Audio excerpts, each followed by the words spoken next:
안녕하세요. 어려운 주식 종목을 좀 더 쉽고 맛깔스럽게 분석하는 주식 셰프입니다.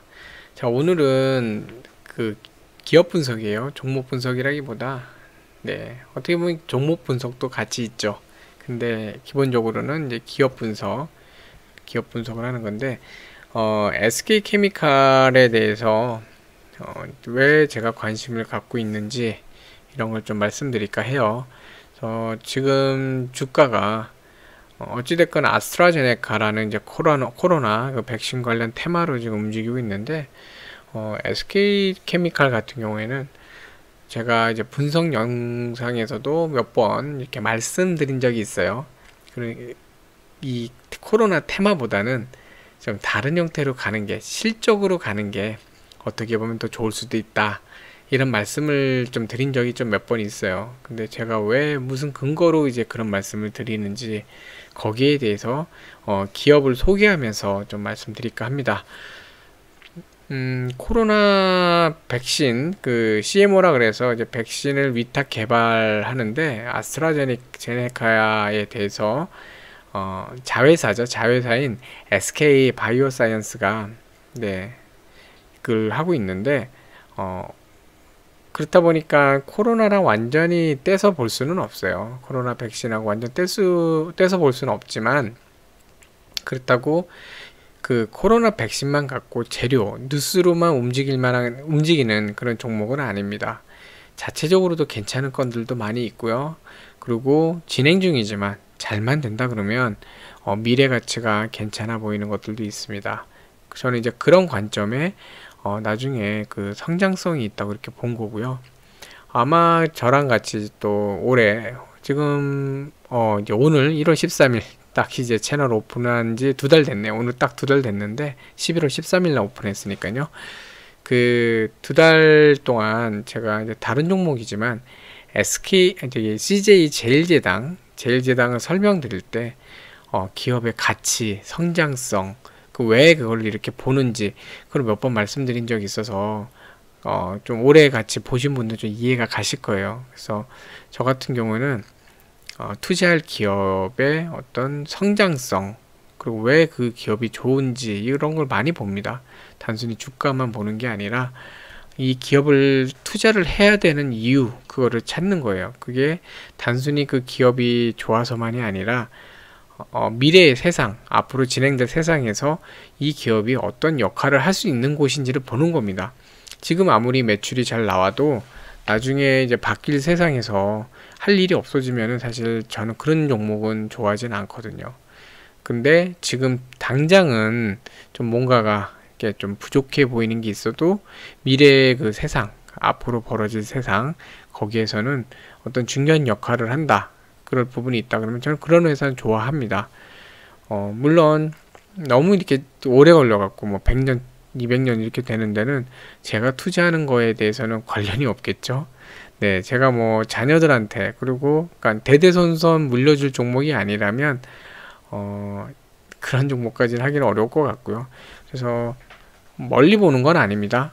보통 이제 분기, 반기, 1년, 길게는 뭐 그렇게 또 보고 이렇게 하는데, 어쨌든 뭐 먼 미래에서도, 그러니까 또 한참 뒤의 미래에서도 주역이 될 수 있지만, 당장 그 멀지 않은 미래에서도 어떤 역할을 할 만한 부분이 있는 그런 회사들을 주로 이제 제가 보고, 또 거기에 대해서는 관심을 많이 갖고 그렇게 이제 하는 편입니다.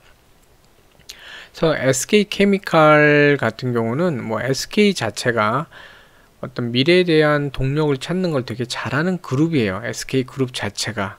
근데 뭐 번외의 얘기지만, 사실 SK케미칼은 SK그룹이라고 하기가 이제 좀 모호한 상태이기도 합니다. 자, 무슨 말씀이냐면 SK케미칼의 모회사는 SK디스커버리예요. SK디스커버리에서 이제 분사돼서 나왔던 게 이제 SK케미칼. SK케미칼이 또 SK 바이오사이언스 백신 개발 쪽을 바이오사이언스로 또 분리시켰죠. 그래서 디스커버리에서 이렇게 나온 건데, 사실상 디스커버리하고 SK 간에 어떤 주식 관계가 없습니다. 서로 간에 어떤 지분 관계, 이해 관계가 없어요. 같이 SK를 쓰지만 이런 지분 관계상으로 보면은 약간 서로 나무가 같은 존재이기도 합니다. 더군다나 SK주가 지주회사인데 SK 디스커버리 또한 지주회사고 그 밑에 SK가스라든가 SK케미칼 뭐 이런 기타 여러가지 그 회사들을 거느리고 있습니다. 디스커버리에 뭐 SK건설이나 이런 것도 있었는데 이제 그런 거는 지분을 청산했어요. 청산해갖고 SK 디스커버리가 이제 SK 건설이나 이런 쪽하고는 관련이 없습니다. 마찬가지로 저기 뭐죠? 현재 SK 그룹 에서도 이 SK 디스커버리에 대한 어떤 지분 이런 게 다 처리돼 갖고 현재는 실질적으로 어떤 서로 간에 그런 지분 관계상으로는 이해관계가 없습니다. 근데 뭐 가족이니까 서로 뭐 이렇게 가족이고 하니까 아예 남은 아니지만 그런 지배구조상 어떤 지분 상태로 보면은 약간 이해관계가 없어진 그런 부분이 좀 있어요. 그래서 이 SK케미칼을 매매하실 때 그런 게 좀 잘 아실 필요가 있어서 설명드렸습니다. 그러니까 SK그룹의 어떤 방향성, 가치 이런 것도 보지만 앞으로는 SK 디스커버리가 어떤 형태로 이제 가치를 인정받아 가느냐 이런 거 보실 필요가 있거든요. 그러니까 과거 같은 경우는 LG죠, LG. 아마 LG 기억을 뭐 하시는 분들 계시겠지만 GS나 LG나 다 같은 한 식구였고요. LIG, LS 다 원래 한 식구였습니다. 같은 식구였다가 분리돼 나갔죠. 분리돼 나가서 지금 LS도 얼마나 큰 기업입니까? 큰 그룹이잖아요, 그렇죠? LS 그룹도 그렇고 GS 그룹도 뭐 어마무시하게 크죠.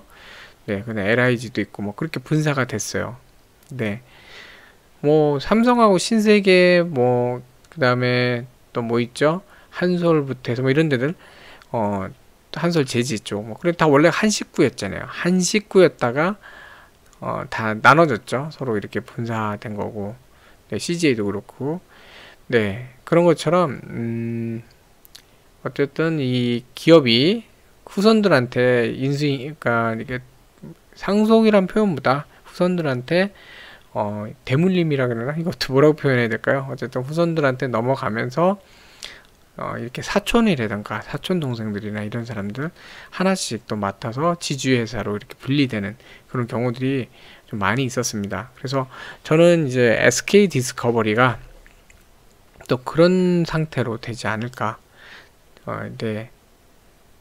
그래서 지금 최태원 회장, SK 회장의 사촌 동생이 이제 SK 디스커버리 회장입니다. 그러니까 공식 명칭 부회장인데 거의 최대 주주 겸 대표이사까지 하고 있죠.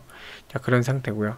그래서 만약에 제가 이 말씀 드리는 이유가 SK 디스커버리가 독립을 한다고 하면 그 예하에 있는 자회사들을 잘 키워야 돼요. 이제 먹고 살아야 되고, 물론 지금도 매출은 잘 나오고 영업이익 잘 나오지만 그래도 잘 키워야 됩니다. 일단 SK 디스커버리가 하나로 독립한다 라고 가정을 했을 때 미래에 거기에 이제 주력은 SK 가스예요. 네. SK 가스가 워낙 그 매출도 뭐 고정적으로 좋고 그 다음에 현금도 뭐 좋고 돈도 잘 벌고 현금 뭐 보유하는 것도 좋고 좋아요. 알짜배기입니다. 알짜배기.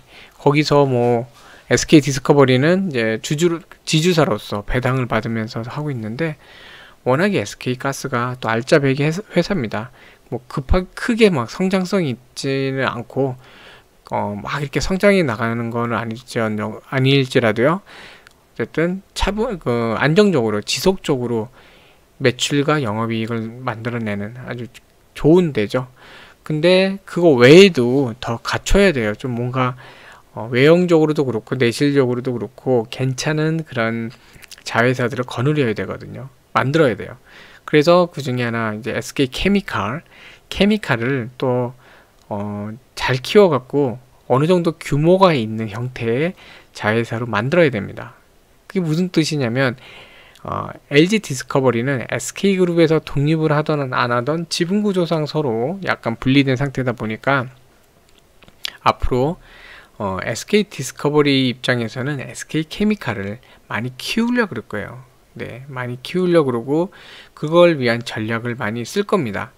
그래서 SK케미칼은 그런 지주사의 지원도 마찬가지로 이제 지원도 있고 또 본인들이 이제 가지고 있는 책임도 있죠. 네, 책임도 있기 때문에 성장성에 대해서 새로운 사업 분야로 진출하고 기존 걸 다져가면서 성장성 부분을 되게 많이 볼 겁니다. 이런 성장에 대한 고민을 하는 기업 이런 걸로 찾으면요, 되게 그러니까 투자하실 때도 좋아요. 기업의 성장을 생각을 하잖아요. 커가는 거.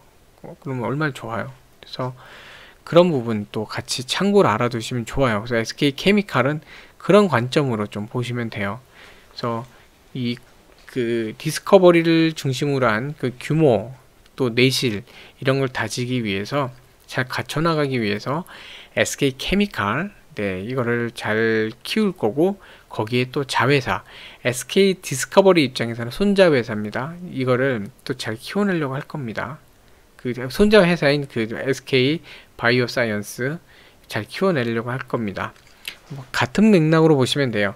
SK가 SK 바이오팜을 상장을 이제 시켰죠. 그런 것처럼 바이오팜에 공을 들인 것처럼 SK케미칼 그리고 SK 디스커버리가 바이오사이언스에 대해서 이제 공을 들일 텐데 거기에 대해서 SK케미칼이 뒤에서 설명드리겠지만 완전히 지배 회사예요. 그렇기 때문에 지배를 하고 있는 그런 구조다 보니까 SK 바이오사이언스 지금 상장 준비하고 있거든요. 상반기에 코스피 상장 준비를 하고 있는데 이게 성공적으로 될 경우에 SK 바이오사이언스 케미칼 서로 간에 얻는 이득이 상당히 큽니다. SK 케미칼 입장에서는 대주주로서 어떤 주가 평가액에 따른 그런 지분 이익이 있을 거고 바이오사이언스도 어쨌든 투자를 얻어낼 수 있는 거죠. 상장이 됐기 때문에 투자 금액을 좀 더 잘 쉽게 얻어낼 수 있는 그런 구조가 됩니다. 서로 좋은 그런 거죠. 그래서 되게 중요해요. 이 바이오사이언스의 IPO 아주 중요합니다. 그래서 앞서 이제 설명을 드렸지만 2017년 말에 디스커버리가 지주회사 체제로 전환을 하면서 그 과정에 실제 사업을 하고 있던 이 석유화학 쪽, 그 다음에 일부 바이오나 이런 쪽, 신약 쪽도 그렇고 그런 쪽 그러니까 의약품 전문 그런 기업을 분리시킨 겁니다. 그래서 디스커버리는 이제 지주회사 체제로 이제 운영이 되고 그다음에 SK케미칼이 이런 화학 소재, 그다음 의약약품 쪽이나 이런 쪽 관련해서 하게 된 겁니다. 앞서 말씀드렸지만 서로 간에 SK와 SK 그 디스커버리 간에 지분 구조가 없어요. 그러다 보니까 이 독립 경영을 할지에 대해서도 한번 잘 지켜보실 필요가 있습니다. 뭐 당장 그러진 않을 것 같아요. 근데 나중에 한참 뒤에 그 케미칼을 갖고 계신다 그러면은 만약에 디스커버리가 독립을 한다 그러면은 이 케미칼 그리고 바이오사이언스 둘 다 되게 중심 그 자회사가 될 거기 때문에 엄청 키우려고 그럴 거예요. 그만큼 성장을 많이 시키겠죠.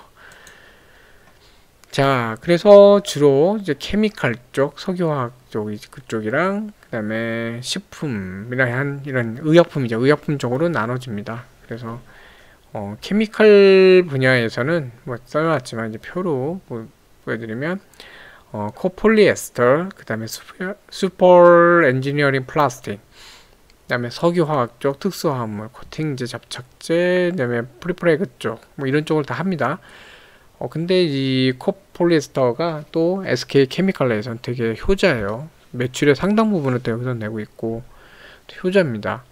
지금 시장도 많이 지금 확대돼 나가고 있고요. 그래서 친환경이라는 그 카테고리, 옥수수나 이런 걸 바탕으로 이제 바이오매스라 그러죠. 이런 친환경 식물성에서 이제 추출하는 거, 네, 거기서 이제 추출해 갖고 이제 에코젠, 에코테리아, 다 제품명이라 해야 될까? 그 수지, 그 화학 수지 이름입니다. 여기서 생산하는 건데, 이게 뭐 유럽도 그렇고 미국이나 이런 쪽도 그렇고 앞으로는 이제 친환경을 많이 지금 얘기를 하잖아요. 친환경 그 어떤 요구사항 거기에도 잘 맞물려 갖고 시장도 잘 확대해 나가고 있고요. 그 다음에 환경 호르몬이라든지 뭐 안 좋은 것들이 안 나오니까 유아용도 그렇고 주방용품도 그렇고 또 친환경 그 자동차나 뭐 이런 데도 그렇고 뭐 많이 확대돼 가고 있습니다. 그래서 많이 가고 있고, 그 다음에 슈퍼 엔지니어링 플라스틱이라고 해서 전자제품이나 자동차 등에 들어가는 이제 단단한 그 플라스틱들,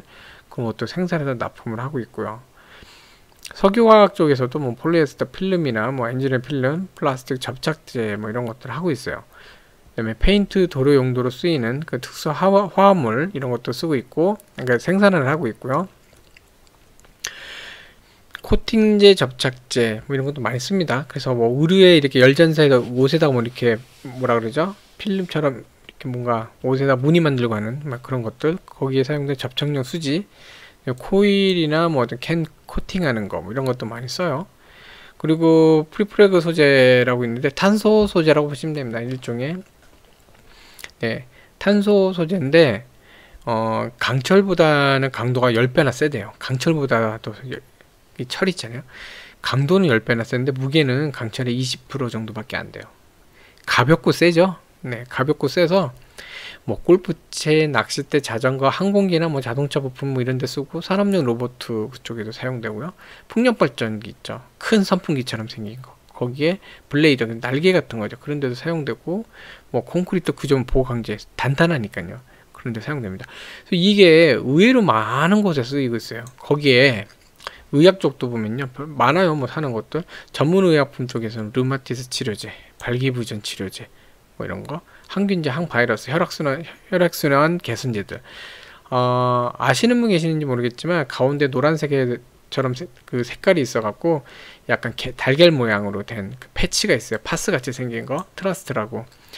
그거 되게 한때 유행했던 건데, 무릎 관절이나 이런 데 아플 때 붙이면 되게 좋고 막 그랬던 건데, 이 트러스트 패치. 시로판, 뭐 미노신 이런 것도 있고요. 그다음에 감기약, 진통제, 비타민 이런 것도 있어요. 뭐 기넥신 이런 것들, 목기천, 감기, 뭐 이런 것들 쓰는 거, 해모원, 해모원이 이게 천식 그거였던가요? 하여튼 그런 것들, 그런 거 있고, 뭐 오메가3 유산균, 뭐 눈이나 이제 관절 같은 거 이렇게 영양 주는 거 있죠. 영양제 같이 그런 거, 보충제들, 루테인에스나 뭐 이런 것들, 프로바이오스틱에스 이런 것들. 그래서 이 제품들 보시다 보면 이게 여기 거였어 하는 제품들도 좀 있으실지 모르겠어요. 그런 것도 있으실 텐데 되게 다양한 거 많이 합니다. 그래서 그 자회사인 SK, 솔직히 말씀드리자면 현재는 SK 바이오사이언스가 오히려 영업 실적이나 그 매출을 좀 깎아먹고 있어요. 아직은요. 왜냐하면 투자를 해야 되는 단계이기 때문에, 연구개발이나 투자, 그다음에 시설 확충 이런 것 때문에 그 생산시설이나 백신을 생산해야 되잖아요. 그런 것 때문에 오히려 돈을 쓰는 때라 그 바이오사이언스와 연결된 그 실적으로 해서 반영이 되면 오히려 까먹는 쪽이에요, 거기가. 그런데도 불구하고 지금 실적 잘 나오고 있거든요. 그러니까 이런 쪽이 정말 되게 잘 되고 있어요. 이런 코로나가 터지면서 뭐 이런 것들도 그렇고요. 이게 그 페이스 실드라 그러죠. 그 얼굴에 그 침이나 뭐 이런 것들 이물질 튀지 않게 실드처럼 딱 씌워놓는 건데, 그런 것도 많이 쓰잖아요. 미국도 그렇고 서양도 그렇고 많이 쓰는데, 그런 것도 만듭니다. 코로나 관련된 용품도 만들고, 화장품 용기, 뭐 생활용품 이것도 만들어요. 여기저기 많이 씁니다. 애들 장난감, 뭐 식기 장난, 음식 만드는 것 같은 장난감도 쓰고, 아이들용 식기용 그 식기죠. 유아용 식기 이런 것도 만들고 많이 해요. 그래서 이제 2017년도에 분사하고 나서부터는 뭐 한동안은 뭐 매출이 또 그렇게 이제 시작이니까 뭐 해야 되죠. 이제 해야 나가야 되고, 그때까지 이제 그 뭐죠? SK 바이오사이언스가 이제 분리되기 전까지는 이 안에 있었잖아요. 안에 있었다 보니까 백신 개발이나 뭐 그런 거에 돈도 많이 들어갔었거든요. 그래서 뭐 매출도 뭐 처음에는 영업이익이 투자가 많으니까 적자가 나기도 하고, 당기 수익이 적자. 그래도 매출 규모가 거의 800억대 넘었죠. 근데 2018년도부터 보면은 완전히 뭐 팍팍 점프하잖아요. 그쵸? 1조가 넘어가는 회사입니다. 1조가 넘어가고, 영업이익도 뭐 400억, 800억, 그 다음에 1600억 막 이렇게 벌어요. 당기순이익은 이제 투자나 뭐 이것저것 들어간 거랑 뭐 빼고 나면은 이때까지 마이너스였는데, 그리고 한 50억 남은 거. 그 다음에 근데 이때 보시면 또 3470억, 연결 재무제표입니다. 그러니까 자회사도 조금씩 나아지기 시작했고 본인 사업도 이제 돈을 많이 벌기 시작한 거죠. 그래서 2019년도 말에 이때 원래 5월에 제가 회사가 기억 안 나네요. 다른 어디 회사 쪽에서 먼저 인수를 했었어요. 이니치를 인수를 했었고, 근데 100% 자회사로 이제 두고 있다가, 그 2019년도 5월인가에 이미 인수를 했고요. 근데 자회사로 두다가 그 자회사를 자기 완전 합병해서 하나의 회사를 만든 겁니다. 그래서 흡수 합병해 갖고 하나의 회사를 만드는데, 이 이유가 자동차 부품용이거든요. 이가요. 부품에 사용되는 폴리페닐렌 셜파이드를 지금 생산하는데 PPS예요. 그래서 자동차 소재 시장. 자, 여기서 감이 딱 오잖아요. 여기서 이 코폴리에스터, 이 친환경, 그 다음에 여기서 했던 자동차용 슈퍼 엔지니어링 플라스틱, 거기에 이제 이것까지 붙는 겁니다. 그러니까 뭐냐면 친환경적인 자동차의 소재에 쓸 수 있게끔 만들어 놓은 거예요. 그 자동차가 이제 친환경으로 가잖아요. 전기차도 그렇고 수소차도 그렇고 이제 친환경으로 가는데 그 이유가 이제 기존에 이제 내연기관들이 내뿜는 그런 탄소들 있죠. 이산화탄소, 탄소들, 그 아황산, 이런 그런 것들, 그러니까 안 좋은 것들, 이런 걸로 인해서 이제 오염이 많이 되고 있고, 그래서 탄소를 줄이자 이런 것도 많이 있잖아요. 그리고 오염을 줄이자 이러면서 내연기관에서 이제 점점 이런 친환경적인 자동차나 또는 뭐 다른 것들도 이제 뭐 친환경적인 걸로 많이 바꾸는데, 전기차나 이제 수소차 뭐 이런 것들. 근데 친환경 차인데 안에 부품이 그 친환경이 아니면 또 되게 웃기잖아요. 나중에는 이제 친환경으로 좀 바꿔야죠. 전부 다 소재 자체가 친환경 소재, 환경을 해치지 않으면서도 할 수 있는 것, 가급적이면 덜 해치면서 할 수 있는 것들. 그리고 그 안에서 원래 자동차가 겪어보신 적 있는지 모르겠지만 여름이나 이럴 때 자동차 안에 온도가 많이 올라가요. 온도가 올라가다 보면 그 안에 있는 플라스틱들이 화학적 변이가 일어나갖고 이상한 냄새도 나요. 심한 경우 휘발유 냄새 비슷하게도 나고, 그게 안에 있는 플라스틱 부품들, 화학 제품들이, 석유화학 제품들이 화학 반응이 일어나면서 되게 안 좋은 거, 그럼 오래 맡으면 큰일 납니다.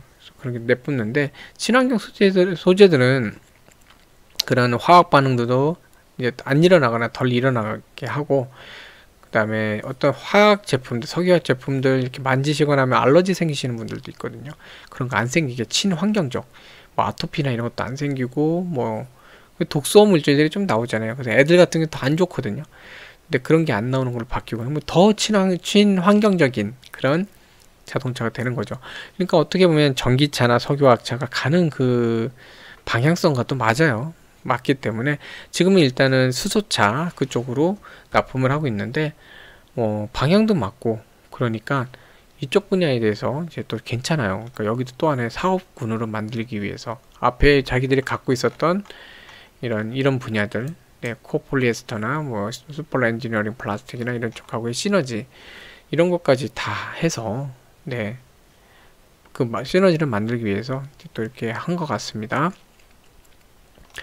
또 이제 그 제약 유통도 해요. 다른 데가 제약 유통도 하는데, 골다공증 치료제거든요. 포스테오, 편두통 이제 예방 치료제, 앵겔러티 이제 이런 쪽, 그걸 이제 한국 릴리에서 한국에다가 가져다 또 판매하고 하는데, 파트너십을 맺어갖고 처음에는 전체를 했던 건 아니고요. 그 대형 병원에 이제 병원들 이런 데는 한국 릴리랑 서로 협의하면서 했어요. 근데 일반적인 이제 클리닉이나 이런 데, 의원들, 개인 병원들 이런 데는 SK케미칼이 전담해서 했었거든요. 근데 그거를 전체 병원, 클리닉 전체로 확대한 거예요. 한국 릴리에서 이제 영업력을 인정을 해준 거죠. 인정을 해준 거기 때문에 그렇게 됐고, 근데 이 약들이 보면 글로벌 매출 기준으로 이 골다공 치료제 아직은 크지는 않습니다. 근데 219억 원, 그래도 뭐 아주 작지도 않죠. 앵겔러티 같은 경우는 1억 6천만 달, 2천억, 크죠? 근데 이런 거에 대해서 어쨌든 영업권, 일단 한국이지만 영업권을 따는 겁니다. 이런 것도 이제 확대돼 나갈 테니까 그럼 매출이 오를 거예요. 과거의 걸 보면은 이 M갤러티는 되게 많이 팔린다 그러더라고요. 없어서 못 볼 정도로 많이 팔리는데 이제 확대를 하니까 그만큼 매출도 올라오겠죠. 네, 그래서 어쨌든 이제 백신, 그 과거에 이제 SK케미칼이 독감 백신의 대상포진 관련해서 또 특히 독감 백신 관련해서는 해외 수출도, 기술 수출도 하고 로열티 받는 거죠. 그런 것도 하고 되게 잘했었어요. 잘했는데 그걸 보고선 이거 시장성이 있겠다 판단을 해갖고 백신 개발, 그 다음에 다른 백신 기업들의 그 어떤 기술을 받아갖고 백신 개발 위탁 생산하는 CMO죠. 이걸 하기 위해서 2018년 7월에 케미컬 백신 사업 부분을 분사를 해서 SK 바이오사이언스를 설립합니다. 여기 바이오가 빠졌네요. 바이오사이언스를 잘 설립을 해요. 네, 그래서 이제 처음에 이제 분리한 다음에 지금은 남아있는 건 어쨌든 케미칼 98%의 지분을 갖고 있습니다. 98%니까 완전히 이거는 뭐 지배회사예요. 지배회사. 자기가 다 갖고 있는 거예요. 네. 참고로 지분이 반 이상이면 지배회사거든요. 50% 더하기 한 주 하면은 지배회사예요. 무슨 뜻이냐면 자기 마음대로 할 수 있다는 거예요. 주총 열으면 혼자서 결정하면 끝나잖아요. 50 플러스 1이니까 과반수 이상 찬성인데 혼자 과반수가 넘으니까 다 찬성시킬 수 있어서 자기 마음대로 할 수 있다. 그래서 이거를 지배회사라고 부릅니다. 네. 그래서 이제 지배회사가 되는 거고, 그 다음에 SK 바이오사이언스는 종속회사가 되는 거죠. 이게 무슨 차이냐면, 참고로 이제 지분이 이게 50% 이상이 되면 이렇게 50% 이제 플러스 1 이래서 이렇게 되는데 20%에서 50%까지는 그 정도만 딱 갖고 있다면 관계사라고 합니다. 관계사. 혼자서 결정은 못하지만 지분을 갖고 있잖아요. 그쵸? 어느 정도 의견을 낼 수 있죠. 그래서 관계사라고 그래요. 근데 자기 맘대로 하는 거는 이제 지배회사라고 그러는데, 관계사는 그 자회사 실적에 이런 SK사이언스 같이 이런데 실적을 나중에 반영을 할 때 자기 지분만큼만 곱해서 반영을 합니다. 영업이익이 만약에 100억인데 자기 그 지분이 40%다 그러면은 100 곱하기 40%는 40억이잖아요. 그래서 40억만 실적에 반영을 합니다. 근데 그 지배회사 같은 경우는 100%예요. 자기 마음대로 할 수 있다고 보는 거죠. 100% 반영을 해요. 뭐 100억인데 거기에 98% 곱하는 게 아니라 100억 전체가 이제 실적으로 반영이 됩니다. 자, 그래서 무슨 뜻이냐면 SK 바이오사이언스가 상장할 건데 이제 상장 준비 중인데, 상장만 한다면 그 모든 실적들이 이제 완전히 자기 실적으로도 반영이 되는 거예요. 그럼 매출이나 영업이익, 네, 그런 당기순이익 이런 데이터들이 좋아지겠죠. 네. 자, 그리고 이렇게 좀 여러 가지로 이제 성장성이 보이니까 모건 스탠리 쪽에서도 좋게 본 것 같아요. 그래서 2020년 11월에 MSCI 모건 스탠리 캐피탈 인터내셔널, 그러니까 모건 스탠리에서 하고 있는 글로벌 지수죠. 거기에 한국 쪽 종목에 대한 한국 코리안 지수 인덱스에 대해서 같이 편입이 됩니다. 자, 그래서 제가 이 종목도 좀 설명을 드렸는데, 제가 보는 이 SK케미칼의 가치는 세 가지가 잘 된다 그러면 아주 높다고 봐요. 그래서 첫 번째가 뭐냐면 계속 강조드렸잖아요. 이런 친환경이랑 좀 맞아 들어가는 거. 정말 이게 글로벌 트렌드예요. 친환경으로 가는 거. 그러다 보니까 이 친환경 코폴리에스터, 네, 이쪽 사업이 되게 여기저기서 뭐 쓸 데가 많다 그러더라고요. 할 곳이 많은데 그걸 위해서 이제 또 공장도 증설하거든요. 네, 이 증설 계획이 있는데 이 증설이 제대로 이제 시기에 맞춰서 되느냐. 그러니까 올해 이제 2021년 올해 6월 말까지 완공을 목표로 해요. 그러니까 완공 목표인데 이게 계획대로 잘 마무리 되느냐 좀 봐야 돼요. 그리고 완공한 다음에 그 시점에 어쨌든 판매 루트가 많아야죠. 그러니까 고객들 요구가 많아야 돼요. 기껏 증설해 놨는데 뭐 이렇게 사겠다는 고객이 별로 없다, 사겠다는 물량이 뭐 얼마 없다 이러면 안 되잖아요. 그래서 그때도 그런 사겠다는 데가 많아야 돼요. 근데 지금 분위기에서 많을 것 같거든요. 지금 현재 이 상태로 유지만 된다 그러면 지금 요구사항을 계속 맞추기 위해서 증설을 하는 거기 때문에 될 것 같은 좀 그런 게 좀 있습니다.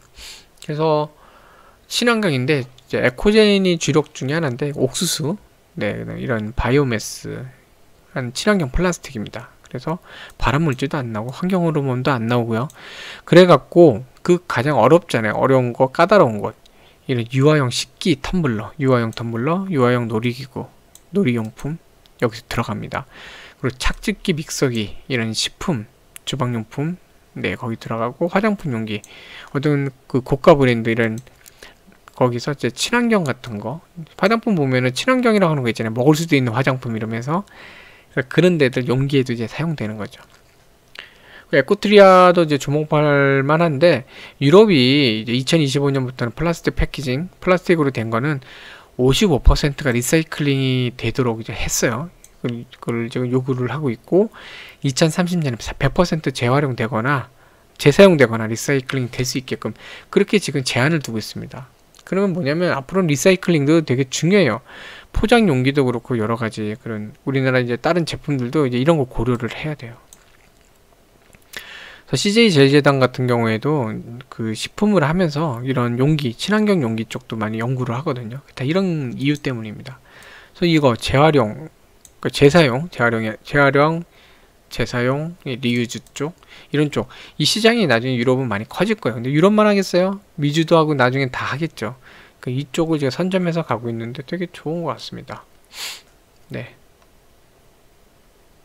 그래서 뭐 이런 것들 하고 있고, 그다음에 네, 아까도 했지만 이 소재 중에 지금 코로나 상황 하면서 페이스 쉴드라고 이제 얼굴 가리는 그 쉴드 같은 거, 이렇게 판 같은 거, 그런 거나 이제 포장재, 이런 거 친환경 포장재도 그렇고, 이게 2023 3분기 보면 그 전년도 대비 45%나 증가하고 있어요. 오더가 많다는 거죠. 주문이 많다는 얘기입니다. 네, 앞에서 설명드렸지만 친환경 자동차, 그래서 이제 아까 전에 이런 걸 인수를 했던 거거든요. 자동차 쪽에도 좀 더 강하기 위해서. 어디로 갔죠? 네, 여기 이니츠 다 그런 거거든요. 그래서 이런 친환경 자동차 분야에도 계속 좀 진출할 수 있는 설명을 앞에서 들었는데 그럴 수 있는 또 여지도 많습니다. 시장이 확대되는 거예요. 고객도 확대되고, 그렇죠? 그래서 전 세계적인 그 친환경 리사이클에 대한 트렌드, 이거를 잘 맞춰주고, 그 요구사항을 잘 맞춰주고, 그러면서 이제 생산 설비 증설에 따른 어떤 그 매출도 잘 늘어나고, 공급이 이제 늘어나서 팔아야죠. 그것도 잘 되고 하면은 되게 주가에도 긍정적으로 작용할 거예요. 매출이 많이 올라갈 테니까요. 다음에 두 번째는 이제 신약. 네, 신약을 발굴하는 거예요. 신약이나 치료물질 발굴하는 건데, 신약 개발이나 그냥 뭐 맨 땅에서 연구하는 게 아니에요. 기존에 있었던 것들 데이터를 갖고 하는 겁니다. 과거에 개발된 적이 있거나 지금 사용된 적이 있는 그 약들, 이런 거의 성분을 분석해서 새로운 방향에다 쓰는 겁니다. 이거를 이제 신약 재창출 또는 드럭 리포지셔닝이라고 해요. 과거에 썼던 약을 갖다가 다른 용도로 쓰는 거죠. 뭐 그런 것도 많아요. 약들 중에 어디에 쓰는데 종종 이런 부작용이 있다. 어떤 부작용이 있는데 그 부작용을 활용을 해갖고 차라리 이쪽으로 써보면 어떨까. 그래서 그냥 쓰는 게 아니잖아요. 사용 방법 바꾸잖아요. 그러니까 한 번에 먹을 그 양이라든가 그냥 용량이라든가 다른 거 어떤 약이랑 섞어 먹는다든가 이런 걸 이제 다 연구를 하는 겁니다. 그래서 그 약을 재사용을 하는 거죠. 새로운 방식으로 쓰는 거예요. 다른 질병에. 네. 그런 걸 하는 건데, 이쪽이 의외로 성공만 하면요 대박이에요. 네, 대박이에요. 비아그라, 원래 비아그라 뭐 아시는 분들 뭐 계시겠죠? 또 다들 한 번씩은 보셨겠죠? 네, 비아그라라고 있어요. 있는데 이게 발기부전 치료제인데 원래는 협심증 치료제였어요. 네, 협심증 치료제였는데 발기부전 효과가 있다는 것도 발견해서 전환을 했어요. 오히려 협심증 치료제보다는 발기부전 치료제로 더 유명하죠. 네, 그리고 더 많은 돈을 벌었어요. 아스피린도 원래는 해열 진통제입니다. 근데 심혈관 질환 치료, 심혈관 질환에 효능이 있다는 걸 발견을 했어요. 하다 보니까, 투여를 하다 보니까. 그래서 했는데, 이제는 심혈관 치료제, 치료제로, 심혈관 질환 이제 치료제로 더 많이 쓰고, 심지어는 그 치료제 시장에서 비중도 높아요. 이런 경우도 있습니다. 미녹시딜, 네, 탈모 치료제죠. 이것도 원래 고혈압용 치료 용도였는데, 이것만 하면 자꾸 어디 털이 나고 이러니까. 네. 이거 그러면 급부, 환부, 그러니까 머리 이제, 탈모된데, 거기다 바르고, 막 이래서 또 먹고, 막 이러면 좀 낫지 않을까. 해서 탈모 치료제를 했다가 완전 떴죠? 미녹시딜 하면은, 탈모하면은 미녹시딜 할 정도로 막 떴었죠.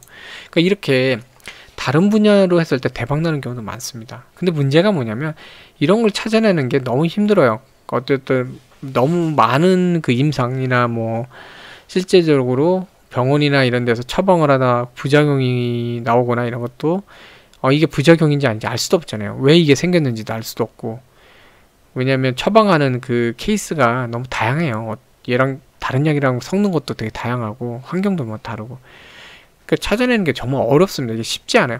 쉬웠으면 다 이렇게 해갖고 돈 벌을게요. 쉽지 않아요. 그러니까 뭐 하냐면 또 이런 것만 연구하는 사람들이 있습니다.